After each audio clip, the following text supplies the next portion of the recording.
यह जगत ब्रह्म का संकल्प होने से ब्रह्म ही है, इसका विवेचन। वशिष्ठ जी कहते हैं, राजा के प्रश्नों के उत्तर में मैंने कहा, राजन, मैं तुमसे स्पष्ट शब्दों में तत्व ज्ञान की बात बता रहा हूं, जिससे तुम्हारे सारे संदेह पूर्णतः निर्मूल हो जाएंगे। पहले ये समझ लो कि जगत के सारे पदार्थ सदा ही असत हैं और सदा ही ये सत भी हैं, क्योंकि इनकी स्थिति कल्पना के अनुसार है। जहां अमुक वस्तु इस रूप में ही है, ऐसी निश्चित बुद्धि होती है, वहां वह पदार्थ वैसा ही होता है। फिर वे सत हो या असत, इस विषय में आग्रह नहीं है। जैसे स्वप्न में स्वप्न दृष्टा चिदात्मा ही स्वप्नगत जगत के आकार में भासित होता है, उसी प्रकार सृष्टि के आरंभ में समस्त कारणों का अभाव होने से चिदाकाश ही इस जागृत जगत के आकार में भासित होता है। इसलिए इस जागृत कालिक जगत में स्वप्न जगत से भिन्नता क्या है? इस प्रकार विशुद्ध ज्ञान स्वरूप ब्रह्म ही इस जगत के रूप में भासित होता है। इसलिए इस जगत में ब्रह्म से भिन्नता क्या रही?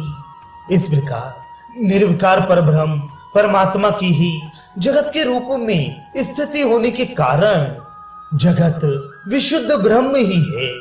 लोक वेद और महान शास्त्रों द्वारा पूर्वा पर विचार करके मैंने यही अनुभव किया है और इस अनुभूति ज्ञान को ही यहाँ प्रकट किया है। इस बात को महात्मा पुरुषों ने भी बारंबार कहा है।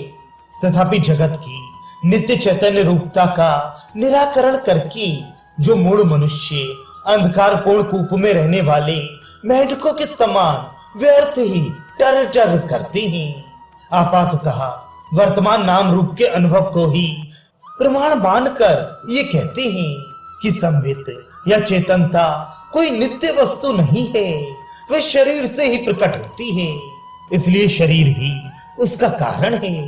दूसरे शब्दों में उनका कहना है कि जड़ से ही चैतन्य की अभिव्यक्ति हुई है। ऐसी भ्रांत धारणा से जो लोग मोह में पड़े हुए हैं वे उन्मत्त हैं, पागल हैं और मूर्ख हैं। ऐसे लोग हम लोगों की ज्ञान चर्चा में भाग लेने योग्य नहीं हैं। जिनका मस्तिष्क ठीक है उनमें और पागलों में क्या बातचीत हो सकती है? वैसे ही मूर्खों और तत्वज्ञानियों में संलाप होना कैसे संभव है? जिस विद्युत कथा से सारे संदेहों का निवारण ना हो जाए, वे तीनों लोकों में कहीं भी क्यों ना हुई हो, उसे मूर्ख कथा ही समझना चाहिए। राजन, प्रजाजनों को अपने घर में रहते हुए भी संबंध शून्य, आकार रहित और दूर देश में घटित वृतांतों द्वारा जिस प्रकार शुभ अशुभ फल की प्राप्ति होती है, उसे बताता हूँ, सुनो। ब्रह्म ही अज्ञानवश दृश्य समझ लिया गया है, इसलिए दृश्य के रूप में प्रतीत होता है, और जब उसकी ब्रह्म स्वरूपता का बोध हो जाता है तब ये संपूर्ण दृश्य ब्रह्म ही है, ऐसा अनुभव होने लगता है। इसलिए जगत ब्रह्म संकल्प नगर के रूप में स्थित है। संकल्प नगर में जब जिस जिस वस्तु के विषय में जैसा संकल्प किया जाता है, वह वस्तु उस समय वैसे ही आकृति धारण करके अनुभव में आने लगती है। जैसे तुम्हारे इस संकल्प ग्रह में जो ये प्रजा है वह तुम्हारे संकल्प के अनुसार बनी है, उसी तरह ब्रह्म के संकल्प से संपन्न हुए जगत में ये प्रजा ब्रह्म संकल्प के अनुसार ही होती है। अपने संकल्प नगर में जैसा तुमने चाहा वैसा सब कुछ यहाँ स्थित है, और आगे जैसा संकल्प करोगे वैसा ही सब कुछ देखोगे। राजन, चिदाकाश के संकल्प नगर के भीतर स्थित हुए इस दृश्य जगत का ऐसा स्वभाव ही है कि ये कभी प्रकट होता है और कभी लुप्त हो जाता है, और फिर क्षण भर में ही प्रकट हो जाता है। बच्चों के संकल्प नगर के समान तथा आकाश में स्थित केशों के वर्तुलाकार गोले आदि की भांति ये सत असत रूप असंख्य सर्ग चेतनाकाश में परमात्मा में भासित होती हैं।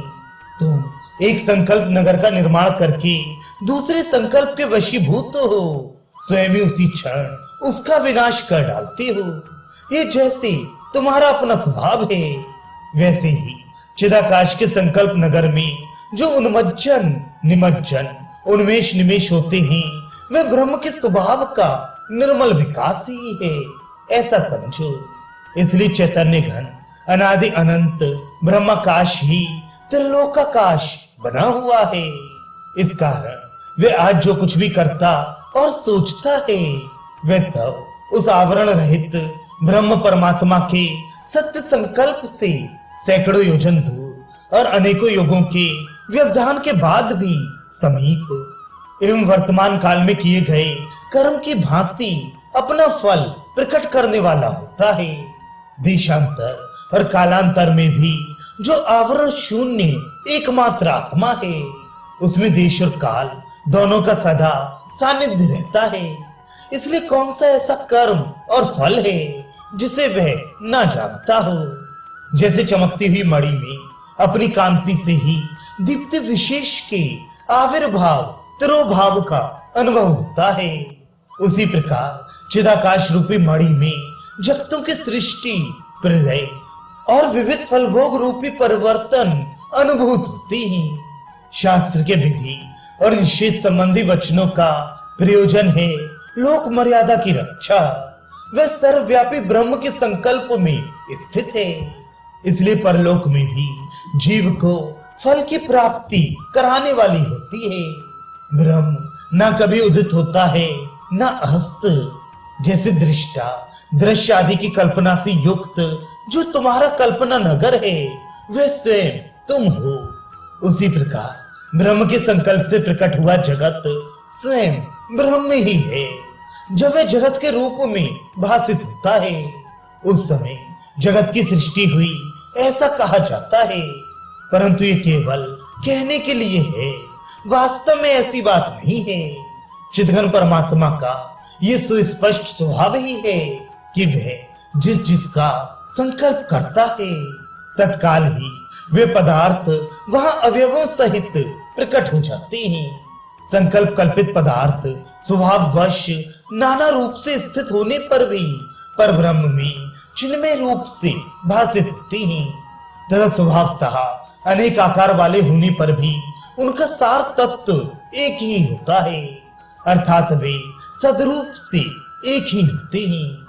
इस प्रकार आदि मध्य और अंत से रहित अनंत शक्तिशाली ब्रह्म किंचित अकिंचित तथा सत असत दोनों रूपों से स्थित है।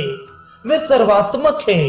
इसलिए प्राणियों में और तृणगुल्म तथा पेड़ पौधे आदि में जहां पर जो वस्तु जैसी और जिस स्वभाव से स्थित है, वहां पर वैसे स्वभाव से युक्त होकर वे स्वयं ही विराजमान है। राजन, संकल्प नगर रूप इस जगत में जो असंभव हो ऐसी कोई बात नहीं है।